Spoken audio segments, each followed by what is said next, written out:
भोगैश्वर्य प्रसक्तानां तयापहरितचेतसां व्यवसायात्मिका बुद्धि समाधौ न विधीयते। अर्थात जो लोग भोग और ऐश्वर्य में अत्यधिक आसक्त हैं और जिनकी चेतना उन पुष्पित वाक्यों द्वारा हर ली गई है, उनकी निश्चयात्मिका बुद्धि समाधि यानी परमात्मा में स्थिर नहीं होती। ये श्लोक बताता है कि क्यों सांसारिक इच्छाओं में डूबे लोग आध्यात्मिक मार्ग पर सफल नहीं हो पाते। 1. समस्या की जड़ भोगैश्वर्य प्रसक्ता नाम। समस्या का मूल कारण है भोग यानी इंद्रिय सुख और ऐश्वर्य यानी धन शक्ति प्रतिष्ठा में अत्यधिक आसक्ति। वे इन चीजों को ही जीवन का सार मान लेते हैं। 2. बुद्धि का अपहरण तयापहरित चेतसाम। इस आसक्ति के कारण क्या होता है, उनकी चेतना या बुद्धि का अपहरण हो जाता है। किससे?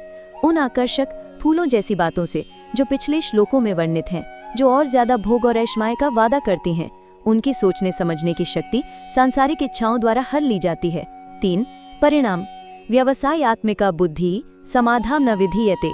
इसका अंतिम परिणाम ये होता है कि ऐसे लोगों के मन में कभी भी व्यवसायात्मिका बुद्धि यानी एक लक्ष्य वाली दृढ़ बुद्धि स्थिर नहीं हो पाती।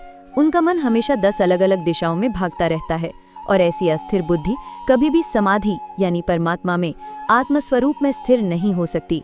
समाधि का अर्थ केवल ध्यान में बैठना नहीं, बल्कि मन का अपने वास्तविक लक्ष्य ईश्वर पर पूरी तरह केंद्रित हो जाना है। संक्षेप में कृष्ण कह रहे हैं कि जब तक मन सांसारिक सुखों के पीछे भागता रहेगा, तब तक वो आध्यात्मिक लक्ष्य पर टिक ही नहीं सकता। आध्यात्मिक प्रगति के लिए इच्छाओं पर नियंत्रण और एक निश्चित लक्ष्य का होना अनिवार्य है।